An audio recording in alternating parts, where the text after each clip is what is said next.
જગન્નાથ યાત્રા રાજમાર્ગો ઉપર જઈ રહી છે અને સ્ટેશનથી નીકળીને પૂરા રાજમાર્ગો પર ફરશે અને સમગ્ર જનતાને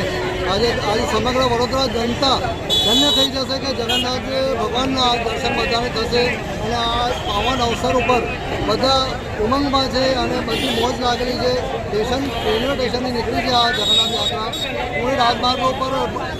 બહુ મગનમાં છે લોકો અને આ જગન્નાથજી જો ભગવાન છે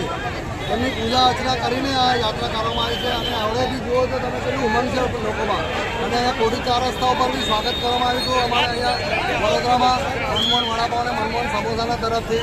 અને અહીંયા બધા ખુશ છે આજે.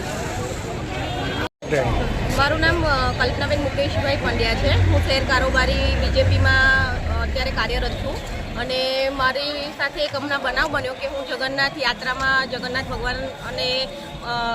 દર્શન કરવા માટે ત્યાં આવી હતી તો મારું પર્સ પડી ગયું હતું. એટલે એની દોરી તૂટી ગઈ અને પર્સ પડી ગયું તો એક આપણા રિટાયર પોલીસવાળા ભાઈ હતા એ મને આ પર્સ શોધી અને પરત આપી ગયા અને હું આ જે બાળકો અહીંયા બધી સાફ સફાઈ કરે છે સ્ટુડન્ટ્સ બધા કોલેજના એ લોકોનો ખૂબ ખૂબ આભાર વ્યક્ત કરું છું કે એ લોકો ખૂબ જ સરાહનીય અને સારું કાર્ય કરી રહ્યા છે. અને બીજું કે તમારા ઘરે ડોરે ડોરે આપણા કોર્પોરેશનવાળા કચરો લેવા માટે આવે છે તો તમે લોકો બધા એને સાથ સહકાર આપો, જ્યાં ત્યાં કચરો ન ફેંકો, આપણા શહેરને સારું સુંદર અને સ્વચ્છ બનાવો અને બધા એમાં કોઓપરેટ કરો એકબીજાને બધા.